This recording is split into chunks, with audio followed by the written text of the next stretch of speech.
Everyone, welcome to my channel. आज हम लोग डिस्कस करने वाले हैं नेशनलिज्म इन इंडिया, भारत में राष्ट्रवाद। So the nationalism in India begins with anti colonial movements in India after 1857 and afterward, और वी कैन से आफ्टर 1857 ऐसा ऐसा क्या हुआ कि जो ब्रिटिश लोग रूल कर रहे थे तो इंडियंस उनके अगेंस्ट होते चले गए। अगर हम इसको 1857 के सिनेरियो में ही देखें तो डिफरेंट डिफरेंट सिचुएशंस अलग अलग तरीके से थी। जैसे अगर इकोनॉमिकल सिचुएशन को देखें हम तो वो कुछ डिफरेंट थी, सोशल कंडीशंस को देखें तो वो कुछ और थी, और इसके साथ साथ में हम और भी सिचुएशंस को अगर देखें तो वो डिफरेंट थी। जैसे सबसे इन सब में सारी चीज़ों में सबसे ज़्यादा इम्पॉर्टेंट जो थी वो ये थी कि ब्रिटिशर्स का हमारे रिलीजन के संग छेड़छाड़ करना, और 1853 का क्रिश्चियनिटी के कन्वर्टिज्म का जो प्रिंसिपल था वो मैसिव तरीके से इंडिया में किया जा रहा था कि जो ज़्यादा से ज़्यादा लोग हैं उनको क्रिश्चियनिटी में कन्वर्ट कर सकें, and so on. That is why जो एंटी कॉलोनियल मूवमेंट थे वो डे बाई डे बढ़ते चले गए, और बढ़ने के साथ में ये इस तरह से पूरे मूवमेंट चले। अब 1853 में क्या हुआ कि महात्मा गांधी जी अब्दुल्ला ब्रदर्स का केस लड़ने के लिए साउथ अफ्रीका जाते हैं, और वहाँ पे जाने के बाद वो जिस तरह से इंडियंस के संग या फिर जो ब्लैक्स के संग जिस तरह का बिहेव किया जाता था, उन्होंने जाके वहाँ पे उसके लिए लड़ाई लड़ी, अपना आश्रम भी बनाया। आश्रम बनाने के साथ में उन्होंने वहाँ पे सबसे बड़े प्रिंसिपल्स का यूज़ किया, जैसे कि वो प्रिंसिपल था नॉन वायलेंस, अहिंसा। अहिंसा की मार्ग पे ही उन्होंने सारे के सारे अपने जो भी डिसीजंस थे उसको कराया, क्योंकि उनका कहना था कि नॉन वायलेंस वो वेपन है जिसके बेसिस पे आप दुनिया की बड़ी से बड़ी ताकतों को हिला सकते हैं। तो चलिए हम देखते हैं। गांधी जी 1893 में साउथ अफ्रीका जाने के बाद जनवरी 1915 में इंडिया वापस आ जाते हैं अपने सारे मूवमेंट्स को रन करने के बाद, और ये स्टोरी पूरी इस चैप्टर की 1950 के बाद 15 के बाद ही, जनवरी 1915 के बाद ही स्टार्ट होती है।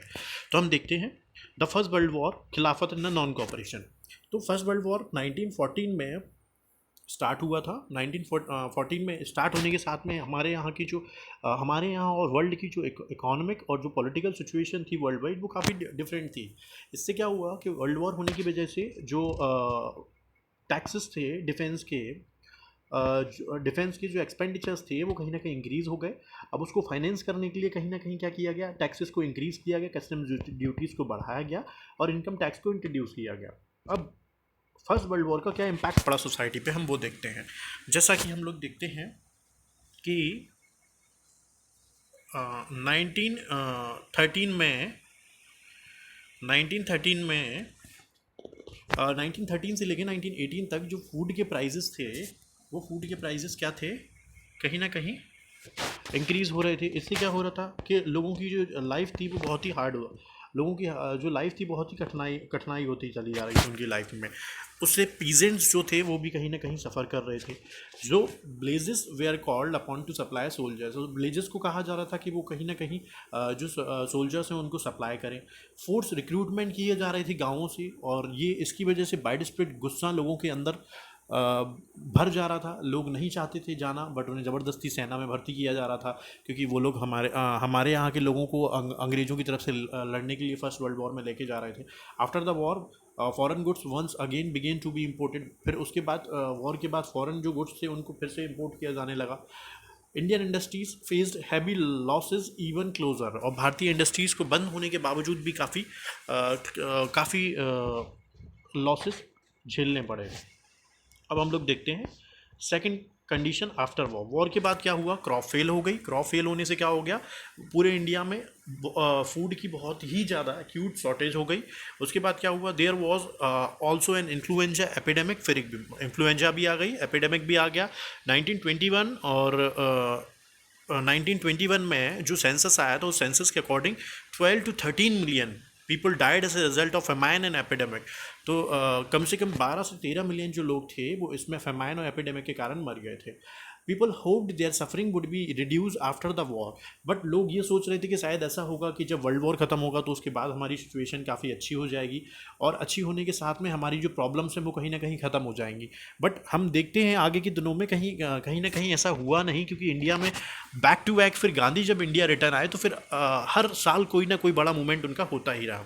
इमरजेंस ऑफ महात्मा गांधी जिनका नाम था मोहनदास करमचंद्र गांधी, वो इंडिया वापस आते हैं और उन्होंने क्या किया, he suggested a new method of action, he was popularly known as Bapu. उनको बापू कहा जाता था और महात्मा गांधी भी कहा जाता था। जैसा कि मैंने आपको पहले भी बताया था कि इनके प्रिंसिपल्स जो थे वो नॉन वायोलेंस के थे। जनवरी 1915 में वो वापस आ गए। उनका noble method of mass agitation known as satyagraha के प्रयोग करते थे वो। सत्याग्रह के प्रयोग से उनको जो रिजल्ट्स थे वो बहुत अच्छे मिलते थे, और उनका ये मानना था कि it was passive resistance consisting of defiance of law and non payment of taxes, boycott of government institution. उनका ये मानना था कि हम गवर्नमेंट की जो इंस्टीट्यूट हैं उनको बॉयकॉट कर दें, हम जो लॉ है हम अगर चाहें तो हम ईजिली बिना किसी को हार्म पहुंचाए फिजिकली हम अपने जो बात हैं वो मनवा सकते हैं गवर्नमेंट से on the basis of non violence. Physical forces की हमें ज़रूरत नहीं होती है अगर हमारी जो लड़ाई है, लड़ाई की जो कॉज है, जो कारण है वो कहीं ना कहीं ट्रू है, तो हमें बिल्कुल भी किसी से डरने की ज़रूरत नहीं रहती है, और हम ईजिली नॉन वायलेंस के प्रिंसिपल पे अपनी लड़ाई को आगे बढ़ा सकते हैं। Satyagrahi could win the battle through the non violence, जैसा वो कहते थे। और धर्मा non violence could unite all Indian, और ये क्या करता था, सारे इंडियंस को एक कर देता था। अब हम लोग देखते हैं गांधी जी ने सबसे पहला अपना मूवमेंट स्टार्ट किया चंपारण बिहार से। बिहार में गांधी जी ने 1916 में वो बिहार गए, बिहार के चंपारण में गए, और वहाँ पे जो राजकुमार शुक्ला जी थे उन्होंने गांधी जी को काफ़ी रिक्वेस्ट करके बुलाया था, क्योंकि वहाँ पे जो प्लांटेशन वर्कर्स के साथ में जो समस्याएं थी उसके अगेंस्ट में वहाँ से गांधी जी ने अपना पहला मूवमेंट 1916 में इंडिया में, तो विच अब यहाँ से एक क्वेश्चन भी बन सकता है, which was the Gandhian first movement in India. तो चंपारण बिहार में जो मूवमेंट था वो गांधी जी का पहला मूवमेंट था। To inspire the peasants to struggle against the oppressive plantation system. तो जो ऑपरेसिव प्लांटेशन सिस्टम था उस सिस्टम के अगेंस्ट उनकी जो स्ट्रगल थी, जो वहाँ पे पीजेंट्स लोग थे, उन लोगों के अगेंस्ट गांधी जी ने क्या किया, अपना सबसे पहला मूवमेंट स्टार्ट किया। उसके बाद खेड़ा में क्या हुआ, खेड़ा की जो केराला डिस्ट्रिक्ट थी गुजरात की, उसमें 1917 में क्रॉप फेल्ड हो गई। क्रॉप फेल्ड होने से क्या हो गया, फूड की शॉर्टेज हो गई, और फिर वही प्लग और एपिडेमिक हो गया। गवर्नमेंट ने रिफ्यूज़ कर दिया रेमिट लैंड रेवेन्यू और इंसिस्ट करने के लिए, ठीक है। और उन्होंने तो कहा कि जो भी प्रॉब्लम हुई है एपिडेमिक के कारण, जो भी फूड की शॉर्टेज हुई है, हमें उससे मतलब नहीं है, हमें तो टैक्सेस लेने हैं। तो गांधी जी ने एडवाइस दी सभी पीजेंट्स को कि आप रेवेन्यू पे ना करें, ठीक है। तो government issued instruction that revenue should be recovered only from those who could afford to pay. और बाद में फिर गवर्नमेंट ने कहा कि भैया जो टैक्सेस हैं वो उन्हीं से लिए जाएंगे जो लोग इसको देने के काबिल हैं। और यहाँ पे सरदार वल्लभ भाई पटेल ने एक महत्वपूर्ण भूमिका निभाई थी। और यहाँ पे बरदौली की और यहाँ पे जो सरदार वल्लभ भाई पटेल थे उन्होंने गांधी जी के साथ में मूवमेंट को कहीं ना कहीं एक इम्पॉर्टेंट राह दिखाया था। इसके बाद फिर हम जाते हैं अहमदाबाद की कॉटन मिल में, जो कि 1918 में Mahatma Gandhi interfered in the dispute between the cotton mill owner of Ahmedabad, और he advise the worker to go on strike till their demand they are not made. तो उन्होंने गांधी जी ने वर्कर्स को बोला कि आप जब तक आपकी मांगें पूरी नहीं हो जाती तब तक आप स्ट्राइक पर रहिए। उसके बाद आता है रॉलेट एक्ट, इसको काला कानून भी कहा जाता था, और ये ब्रिटेन की legislative parliament imperial legislative council में पास किया गया था 1919 में। और इसमें in spite of opposition of Indian members, जबकि इंडियंस जो थे वो कहीं ना कहीं इसका अपोज कर रहे थे। इसमें गवर्नमेंट को इनॉर्मस पावर मिल जाती थी कि वो कोई भी जो पॉलिटिकल एक्टिविटीज़ हैं उनको ख़त्म कर सकता है, किसी को भी उठा के डिटेन कर सकता है 2 साल के लिए, और उसकी कोई ट्रायल नहीं होगी। तो गांधी जी ने क्या किया, इसके विरोध में एक अपोज किया, सत्याग्रह किया, और सत्याग्रह के साथ में गांधी जी ने non violent civil disobedient movement को लॉन्च किया, सविनय अवज्ञा आंदोलन को लॉन्च किया, रिलीज की, स्ट्राइक ऑर्गेनाइज की, रेलवे वर्कशॉप और शॉप्स को क्लोज रखा। 6 अप्रैल 1919 को सत्याग्रह डे माना गया, 6 अप्रैल 1919 को सत्याग्रह दिवस मनाया गया। और it was first country wide agitation by Gandhi ji and mark the foundation of non cooperation movement. उसके बाद the British had barred the local leader from Amritsar and Mahatma Gandhi from entering Delhi. और उन्होंने क्या किया, ब्रिटिशर्स ने जो लोकल लीडर्स थे अमृतसर के, उनको क्या किया, कैद कर लिया, जिसमें सैफुद्दीन कुचलू और डॉक्टर सत्यपाल सिंह थे। फिर इनके विरोध में जलियांवाले बाग में एक छोटा सा वहाँ बैसाखी का मेला लगता था 13 अप्रैल 1919 को।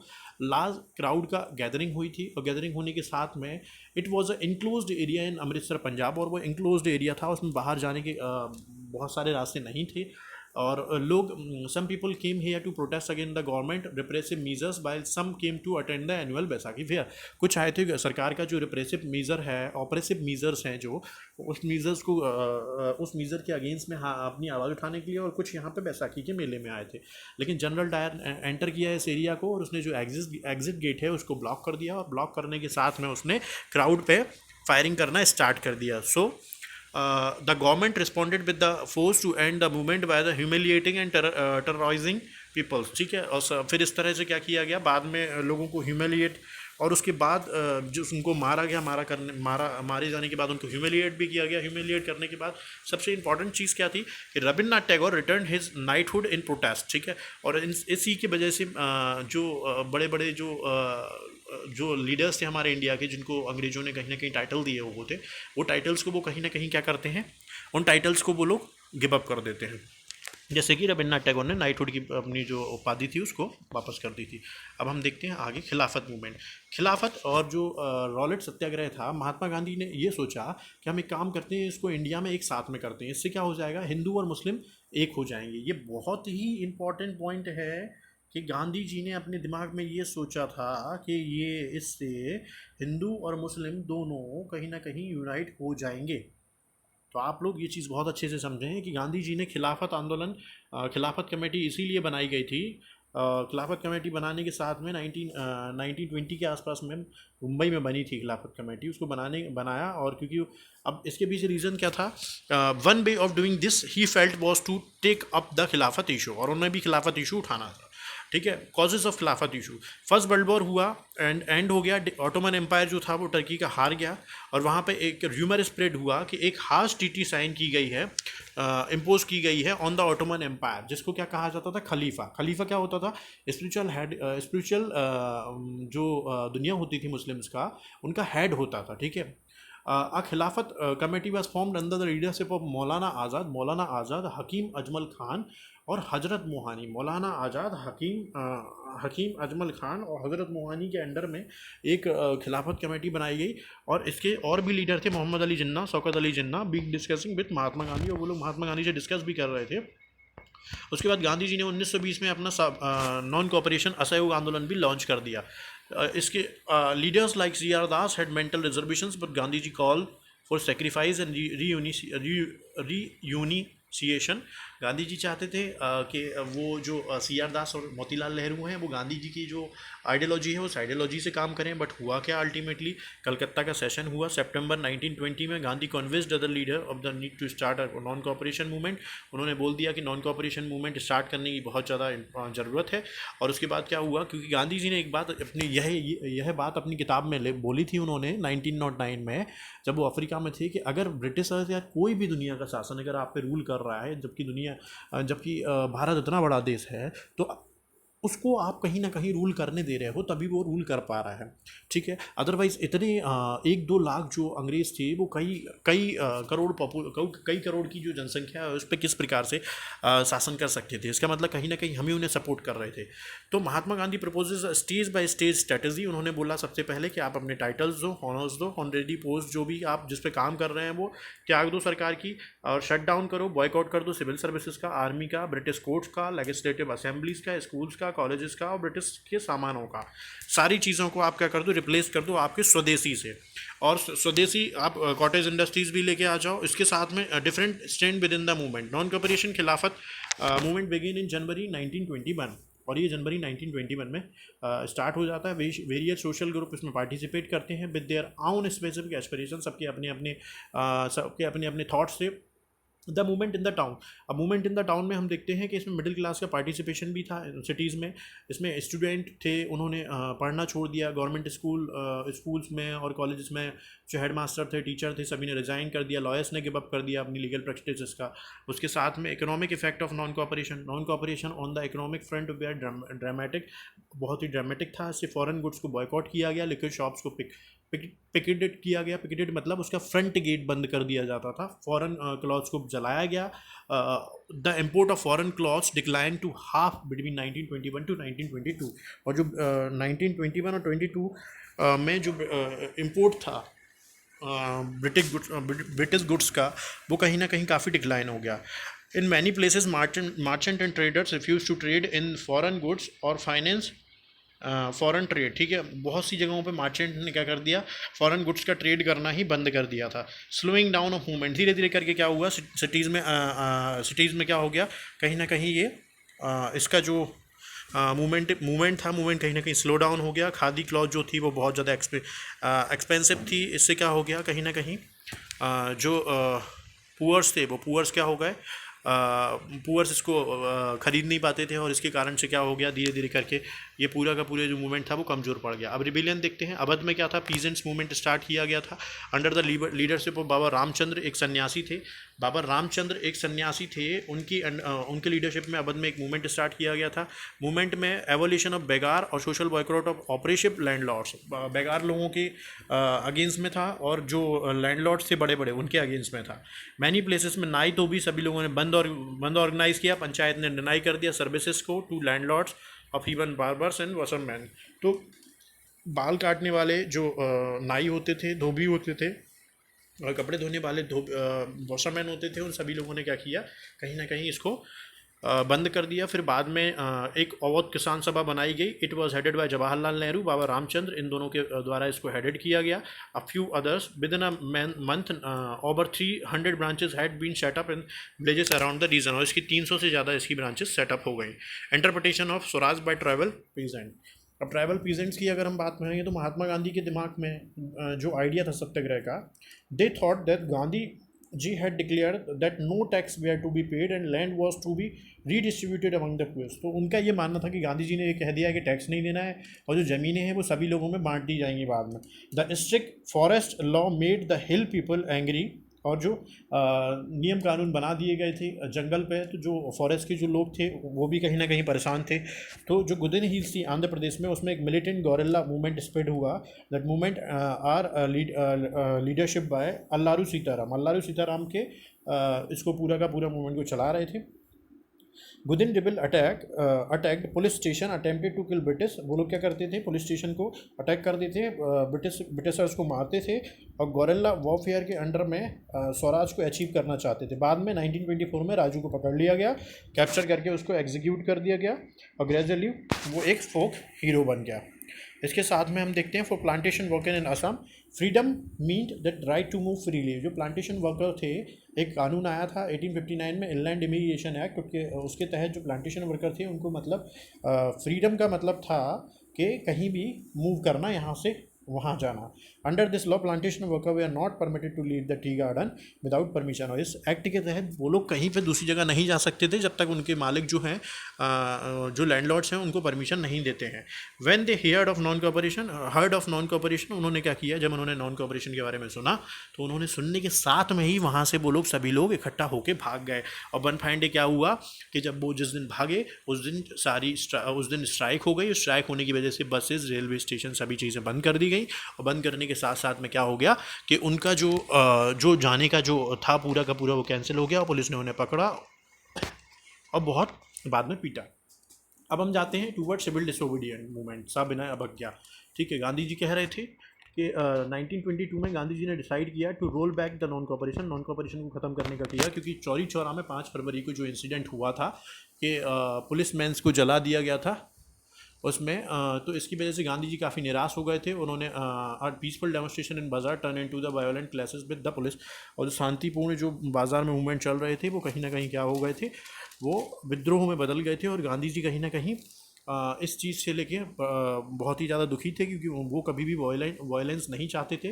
और गांधी ने धीरे धीरे करके इस मूवमेंट को इसीलिए बाद में विड्रॉल कर लिया था। अब डिफरेंट व्यूज़ देखते हैं हम क्या था एक्चुअली में, कि जो कांग्रेस थी तो कांग्रेस में ही एक्चुअली में गांधी जी की जो आइडियोलॉजी थी वो सब अलग आइडियोलॉजी थी, नेहरू की जो अलग आइडियोलॉजी थी वो अलग आइडियोलॉजी थी, सुभाष, मोतीलाल नेहरू, चित्तरंजन दास, तिलक, एनी बेसेंट, सभी की आइडियोलॉजी में काफ़ी डिफरेंसेस थे। उस आइडियोलॉजी के कारण ही बहुत सारी इश्यूज क्रिएट हुए, जैसे कि आपका चौरी चौरा हुआ। चौरी चौरा के बाद मोतीलाल नेहरू और चित्तरंजन दास ने 1923 में क्या किया, एक पार्टी बना ली। पार्टी का नाम था स्वराज पार्टी, ठीक है। अब स्वराज पार्टी बनाने के साथ साथ में इन्होंने क्या किया, इसमें लीडर कौन कौन थे, Nehru, Subhash Chandra Bose, pressed for the more forceful mass agitation और फुल इंडिपेंडेंस। बाद में इसी को स्वराज पार्टी को पूर्ण स्वराज का नाम दे दिया गया। Formation of Simon commission, Simon commission आया भारत भाई 1927 में, फरवरी में साइमन कमीशन भारत आया। इसके लिए लोगों ने प्रोटेस्ट किया क्योंकि इसमें कोई भी भारतीय मेंबर नहीं था। इसको साइमन गो बैक के नारे लगाए गए और इसमें जो लाला लाजपत राय थे उनके सर में लाठी पड़ने से इस पूरे के पूरे मूवमेंट को कहीं ना कहीं बहुत ज़्यादा हार्म पहुंचा। इसके बाद क्या हुआ कि डिमांड हुई एग्रीकल्चर गुड्स की, demand for agriculture goods fail, वो कहीं ना कहीं कम हो गई। उसके बाद एक्सपोर्ट जो था वो डिक्लाइन हो गया। Simon commission was constituted under the John Simon के अंडर में वो कहीं ना कहीं बनाया गया था। उसका मेन ऑब्जेक्टिव था to review the functioning of constitutional system in India, constitutional system को रिव्यू करना इंडिया में, और जो भी आप सजेशन दे सकते हो उसके चेंजेस के लिए वो देना। इसमें अपोज इसलिए हुआ था क्योंकि इसमें कोई इंडियन नहीं था। When the Simon commission arrived in India in 1928, तो जब साइमन कमीशन भारत आया था, इंडिया आया था, तो उसको बहुत ही अपोजिशन झेलना पड़ा था और लोगों ने साइमन गो बैक के नारे भी लगाए थे। इसके बाद हम देखते हैं 1929 में वॉइसरॉय लॉर्ड रिबन ने अनाउंस किया था uncertain offer of dominion status for India. Dominion status का जो ऑफर था वो वॉइसरॉय रिबन ने दिया था। तो राउंड टेबल कॉन्फ्रेंसेज हुई थी यहाँ पे 1929, 30 और 31, 3 राउंड टेबल कॉन्फ्रेंसेज हुई थी। तीनों राउंड टेबल कॉन्फ्रेंसेज में आपके भीमराव अंबेडकर गए थे और यहीं पे उन्होंने DCA बनाया था, डिप्रेस्ड क्लास एसोसिएशन। और ये जो आपके यहाँ पे शेड्यूल ट्राइब जो लोग थे, सो कॉल्ड हरिजन जो लोग थे, उनके वेलफेयर के लिए बनाया था। उसके बाद में सेकंड राउंड टेबल कॉन्फ्रेंस में गांधी गए। गांधी ने अपनी 11 डिमांड्स को रखा। 11 डिमांड्स को रखने के साथ में किसी ने उनकी डिमांड्स नहीं माना और वो बात जो थी सेकंड राउंड टेबल में कॉन्फ्रेंस में फेल हो गई। अब दिसंबर 1929 में under the presidencies of Jawaharlal Nehru ने Lahore congress formulated the demand of Purna Swaraj और फुल इंडिपेंडेंस। और यहाँ पे गांधी जी ने लाहौर में रात में राबी नदी के किनारे झंडा फहराया। झंडा फहराने के बाद पूर्ण स्वराज की घोषणा कर दी। और उसी दिन से it was also declared that from 26 January 1930 would be celebrated as the independence day. और तभी से ये अनाउंस भी कर दिया गया कि 26 जनवरी 1930 को ये अनाउंस भी कर दिया गया कि उस दिन से हम अपना इंडिपेंडेंस डे मनाएंगे। The salt march and the civil disobedient movement. अब धीरे धीरे करके क्या हुआ कि सॉल्ट पे जो सॉल्ट था, सॉल्ट पे ब्रिटिश गवर्नमेंट ने क्या कर दिया था, बहुत सारे टैक्सेस को इम्पोज कर दिया था। अब टैक्सेस को इम्पोज करने की वजह से क्या हुआ था, जो सॉल्ट था वो कहीं ना कहीं जो हमारे यहाँ के जो गरीब लोग थे उनकी बहुत ही बेसिक नेसेसिटी होता था उनकी लाइफ का, उनकी जो पूरा का पूरा खाना है, सारी चीज़ें हैं, उसके लिए जो सॉल्ट था वो बहुत ही ज़्यादा इम्पॉर्टेंट था कहीं ना कहीं। तो उन्होंने टैक्स लगा दिए। और तो गांधी जी ने अपने साबरमती के आश्रम से लेके दांडी की जो कोस्टल एरिया है वहाँ तक 78 माइल की जो यात्रा थी वो पैरों से अपने जो 78 फॉलोअर्स थे उनके साथ में की। और जो ब्रिटिश का जो लॉ था रिलेटेड टू सॉल्ट उसको ब्रेक किया। और ब्रेक करने के साथ साथ में पूरे नेशन को यूनाइट किया। On 30 January 1930 Gandhi send a letter to the viceroy Irwin. और 30 जनवरी 1930 को गांधी जी ने एक लेटर भेजा वॉइसरॉय इरविन को और उसमें 11 डिमांडें रखी अपनी। और वो डिमांडें कहीं ना कहीं इनकी नहीं मानी गई टैक्सेस को सॉल्ट पे से हटाने के। इसके साथ साथ में ही फिर धीरे धीरे करके जो मूवमेंट था और जो कंट्री में जो अलग अलग जो टाइम पे जो पूरे के पूरे मूवमेंट्स चल रहे थे वो मूवमेंट्स कहीं ना कहीं ब्रिटिश जब थे तो कॉलोनियलिज्म को इंक्रीज़ किया। अब जो मूवमेंट थे वो एंटी कॉलोनियल होते चले गए। अब लेटर ऑन धीरे धीरे करके जो जवाहरलाल नेहरू हैं उन्होंने अपनी किताब लिखी थी डिस्कवरी ऑफ इंडिया। उसमें उन्होंने एक्सप्लेन किया था कि किस तरह से मेरे सपनों का भारत होना चाहिए। उसके साथ में तिलक ने भी अपना केसरी और अलग अलग जो न्यूज़पेपर्स थे उनको कहीं ना कहीं आगे लिखा गया। और लिखने के साथ साथ में जो पैट्रियोटिज़म की जो फीलिंग थी उसको कहीं ना कहीं इंक्रीज़ किया गया। अब तिलक के न्यूज़पेपर के साथ में आपके लाला लाजपत राय के भी पंजाब केसरी और इस तरह के जो अलग अलग न्यूज़पेपर थे डिफरेंट डिफरेंट लोगों के, वो कहीं ना कहीं क्या हो गए, वो कहीं ना कहीं उन लोगों ने छापे, और साथ में एंटी कॉलोनियल जो मूवमेंट था उसके अगेंस्ट, जो एंटी कॉलोनियल मूवमेंट था उसको कहीं ना कहीं इंक्रीज़ किया डे बाई डे, और अपने देश को फ्री करने के लिए बहुत सारे मूवमेंट चलाए। मूवमेंट चलाने के साथ साथ में जैसे ही जो मूवमेंट थे, अब हम लोग पहुंच गए हैं धीरे धीरे करके 1932 में आपका पूना में एक पैक्ट हो जाता है बिटवीन गांधी एंड अम्बेडकर। गांधी जी वहाँ से सेपरेट रिजर्वेशन की बात करने, रिजर्वेशन ना देने की बात करने लगते हैं, बट जो भीमराव अम्बेडकर थे वो सेपरेट रिजर्वेशन की मांग यहाँ पे करते हैं, और करने के साथ में वहाँ से उनको मिल भी जाता है पूना पैक्ट के बाद। उसके बाद में हम लोग देखेंगे कि धीरे धीरे करके जो सारे मूवमेंट्स थे वो मूवमेंट्स एंटी कॉलोनियल होते चले गए। इवन उसके साथ में 1939 टू 45 जो ब्रिटिशर्स थे उन्होंने फिर से सेकेंड वर्ल्ड वॉर में पार्ट लिया, और पार्ट लेने के साथ में वो खुद भी अपने आप में बहुत ज़्यादा वीक हो गए थे, और अब उनके पास इतनी कैपेबिलिटीज़ नहीं बची थी कि वो कहीं ना कहीं इस वॉर को आगे और वो इस तरह से हमें रूल कर सकें। इसीलिए उन्होंने खुद धीरे धीरे करके दुनिया के सभी पार्ट से अपने आप को कहीं ना कहीं विड्रॉल किया, और विड्रॉल करने के साथ में हमें भी वो 15 अगस्त 1947 को इंडिपेंडेंस डे के गवर्नमेंट ऑफ इंडिया एक्ट 1947 के तहत हमें फ्री करके चले गए थे। और ये हमारा चैप्टर था भारत में राष्ट्रवाद, nationalism in India. Thank you so much. अगर आपको अच्छा लगा हो तो मेरा चैनल सब्सक्राइब करें।